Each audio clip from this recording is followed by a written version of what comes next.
All right, so welcome guys to another episode of Talking to with LEFE. I have special guests on this episode. I have Danae, I have Maylise, and I have Ebony, and they are my family. They're my cousins, my sister. So welcome them to this episode of Talking to with LEFE. We are going to discuss p-valleys. So I don't know if you guys have the Starz app or if you have had an opportunity to watch p-valley, but if you haven't, we're here to spill all the tea and tell you what we think about p-valley. So first of all, did you guys like it? Definitely. Yes. I loved it. You loved it, okay. I wish it'd come back on. Not till this year. Wait, so there was 8 episodes in this series, right? And so which episode was y'all favorite? I have to say all of them, honey. I enjoyed every last episode because I was on the tip of the couch, the edge of the couch and everything, watching every episode. Like, I couldn't even sleep.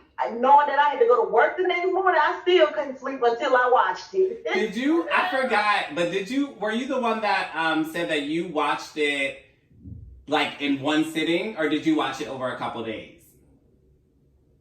I watched it in one sitting. Yeah. You watched it, Danae, in one sitting as well? How many times did y'all watch it?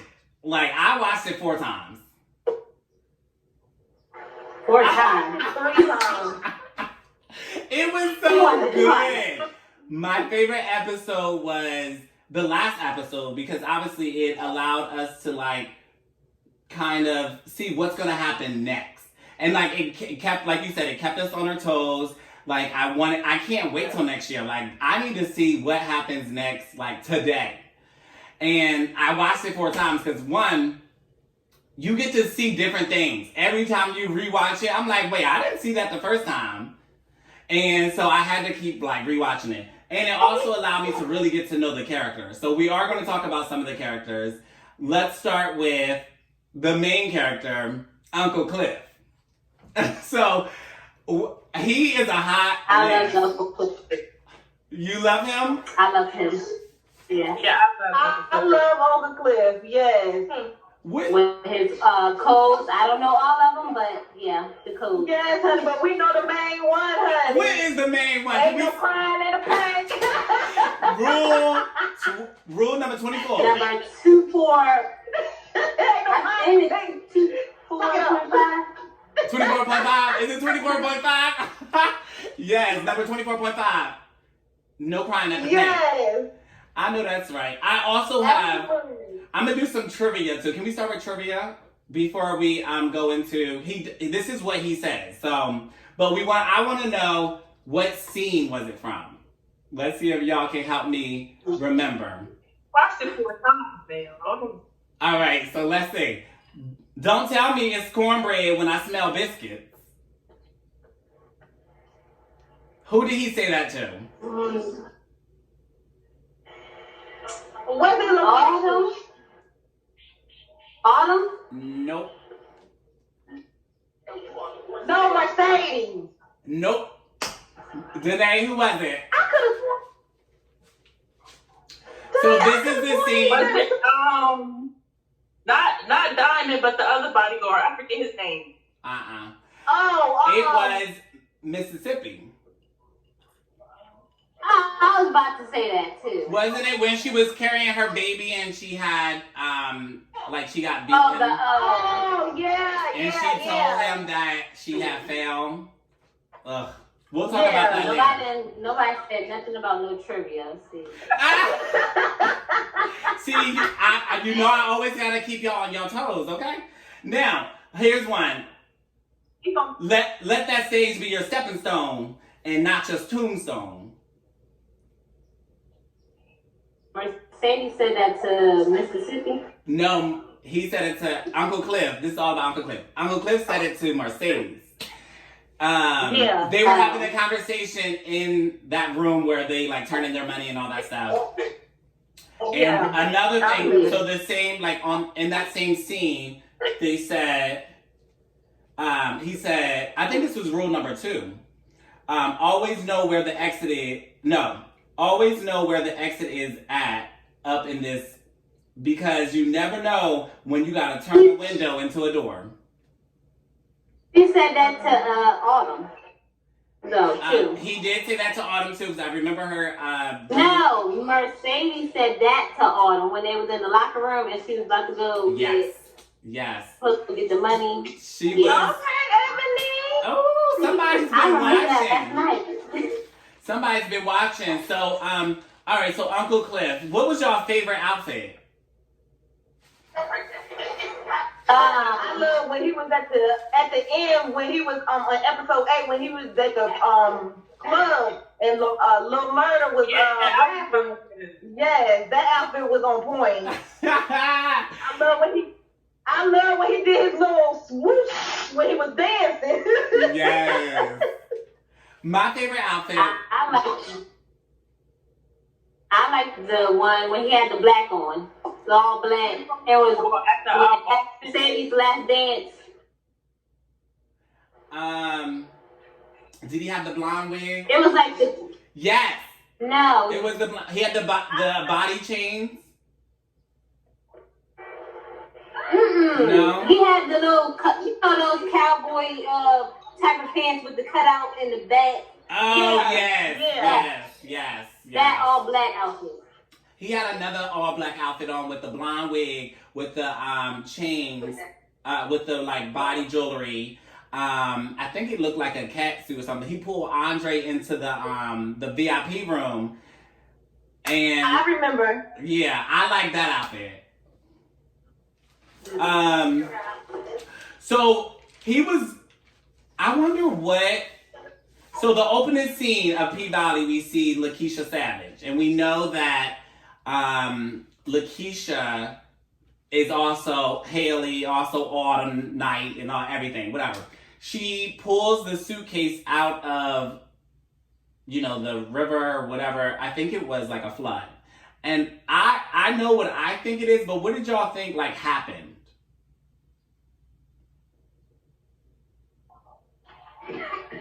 Go ahead, Danae.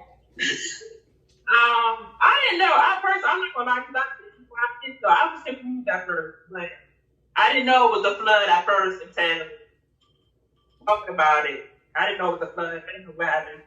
Yeah, I think it was a flood. I think it was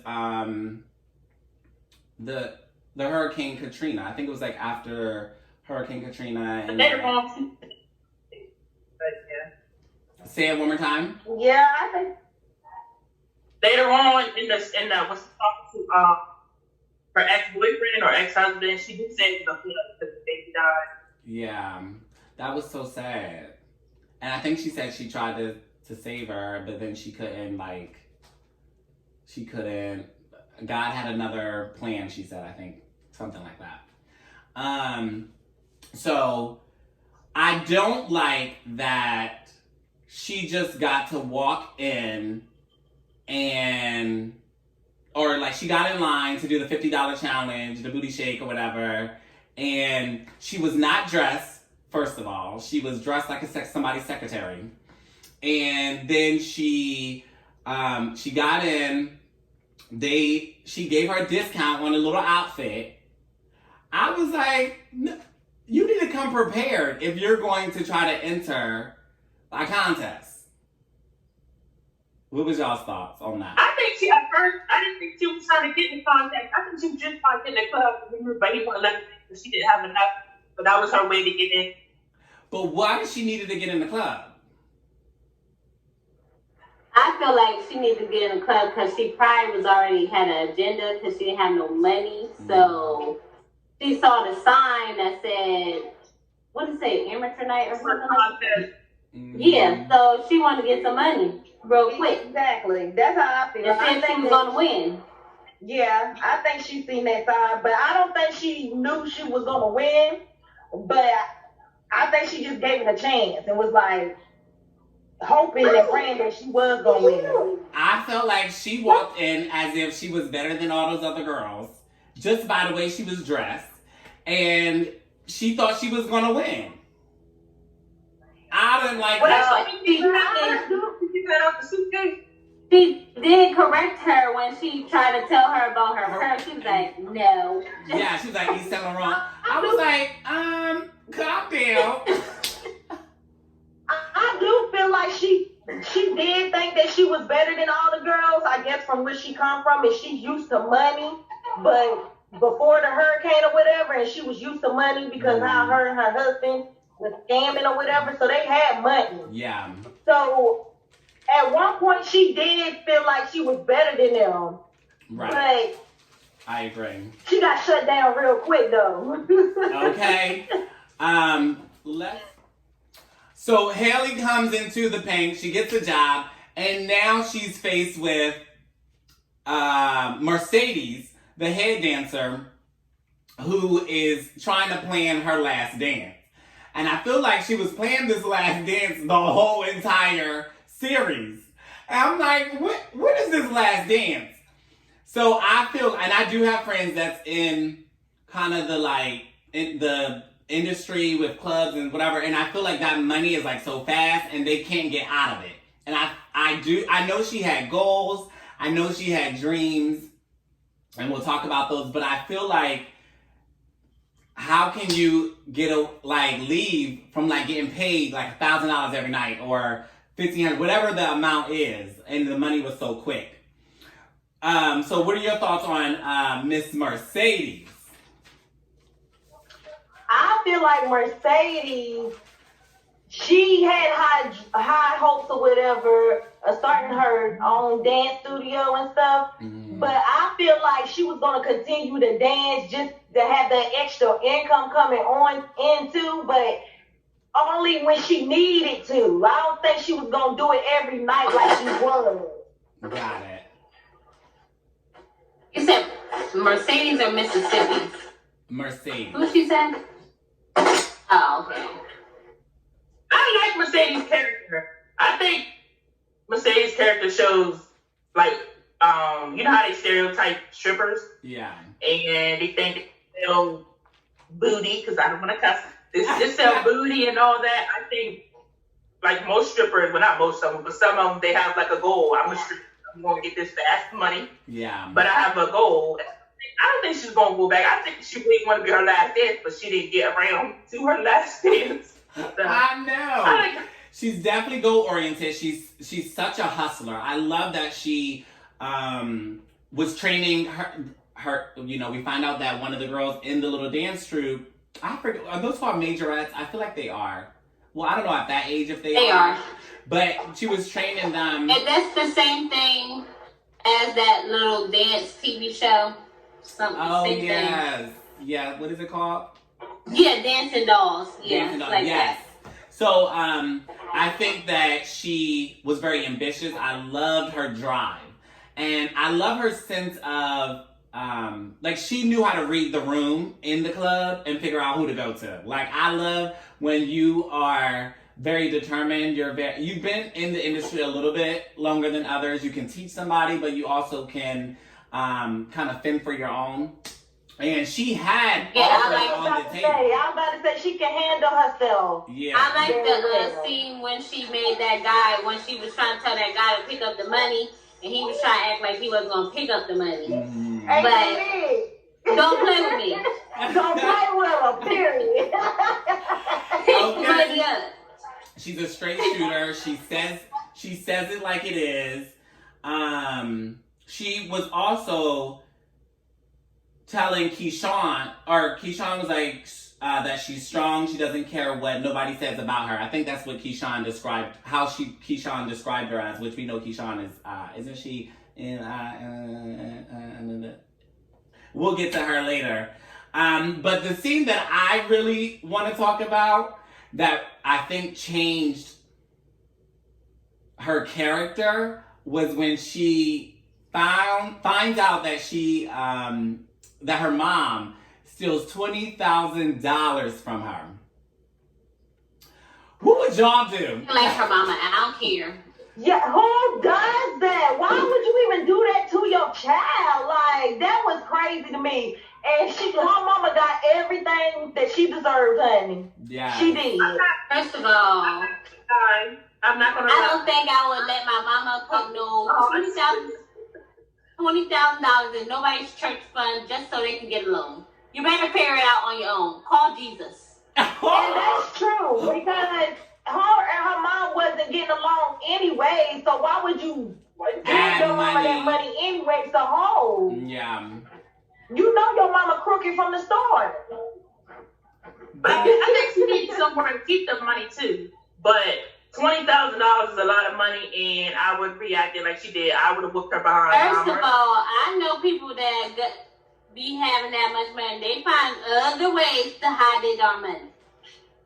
Let's not play.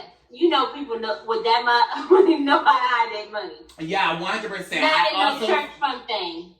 I also feel like I don't know. I think she might have was trying to build the relationship with her mama too, y'all. And she probably was trying to, give her the benefit of the doubt. Yeah, she probably was trying to do that too. I like that perspective. Like, she was trying to strengthen that relationship between her and her mom, and that was a way. But her mom, and even she knew it, was using her. And I'm sorry, I'm going to give you the money on my terms. I'm not going to have you come show up to my job and get on the floor or the ground and start trying to pray and using God and crying and stuff. And then she shut up when she gave her darn money. I said, well, I hope Jesus heard that prayer because I'm not getting none of these coins, not tonight. Yeah, I would have reacted. I know I would have reacted the same way as Mercedes. Y'all know me. I'm a little more. I'm gonna take you to court, and I'm gonna figure out how I'm gonna get my money back. Not me, because I feel like I'm gonna be the one fighting. Where my money I think I would have fought too. I'm sorry. Yeah. Mama would have had to feel it so worse. I would say, where's my money? And then she bought the place that she was trying to make it worse. Yeah, I would have whooped her behind too. Let's talk about that. Victoria would have got these hands.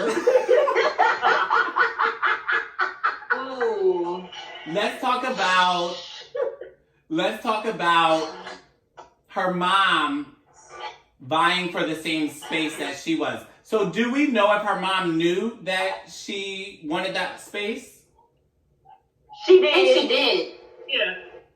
She told her because she wanted the gym. Or she was going to make the gym. And then she was like, why you want to do that anyway? Blah, blah, blah. But she knew that she wanted a space. Did she know that she wanted that specific space? Or was it a coincidence? I think she did. Oh, okay. But she thought I feel like she did tell her that. Yeah. Wow. It's on one of the episodes that she did tell her. The mom is conniving, huh? She real conniving. You can tell about when and that pastor of hers conniving too, honey. Right. So that's why I said I would have took everybody to court. Because that church would have been mine and my building would have been mine. So I would have had a space for my girls to pray and a space for my girls to dance. Okay? Amen. Now let's talk about. You would have had a space for your girls to pray and then for a space for them to dance. Absolutely. I would have took everything. Now let's talk about the feather in the eye. I didn't get this part. I didn't understand. I didn't get that either. There was two How moments. did a feather get caught in her lash like that? So, And a fake lash at that. So the pastor took out the lash the first time. Then she's sitting in the drive-through of the bank. Which, first of all, what bank is allowing you to withdraw all your money without you coming into the bank? That's for starters. Right. So I think they should have did a little bit. They should have redid that scene a little bit. The homeless guy, it was random.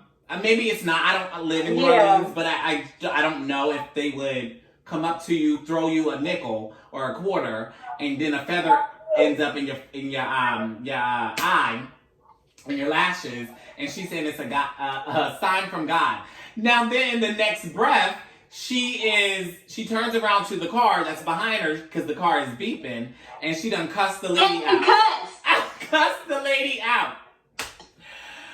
And then do we? You have she's ratchet. That woman. Blessed day. Yes. Or something like that. I have it written down. You have a blessed effing day too, B. And I was like, wow. So I seen that on the second time watching. I wouldn't dare go to that church, honey. No, it's all And crap. first of all, she was courting Deborah Cox. I feel like she was quoting Deborah Cox in her sermon. I was like, Yes. I would not go to that church one bit. Oh no. It was. I didn't even. And I feel like she secretly wanted the pastor to like her? do something with her. Yes. Because when he took out that feather, she was really getting the She was about to go in for a kiss. She was about to go in for a kiss, and he dodged her. Right. She had a church in jail with them. I said, "Oh, you ain't get that kiss." Wait, Melissa. He knew too that that's what she wanted from him, and he just played her. Yeah. He about that money, and that's it. So, Danae, you brought up the scene where she was in church. Oh no, she was in jail, and she started trying to have church. Now, I do believe that you can, because honey, when 2 or 3 is gathered together, there he will be. But Not from her. not from her. Not from the her. drunk girl was the drunk girl from the club was helping her sing. She had vocals though. She had some vocals though. Her praise and worship song. That girl can sing. She could sing. I didn't say she couldn't sing. She was just No, helping her with the praise and worship. I was agreeing with LaRon. He said she had vocals, so I said couldn't she, honey? She could sing. Now, With praise and worship. This is a great segue into talking about because we brought up the girl who was in the club. She was going through a divorce with her husband because she slept with the mom. Great segue to go into talking about Little Murder because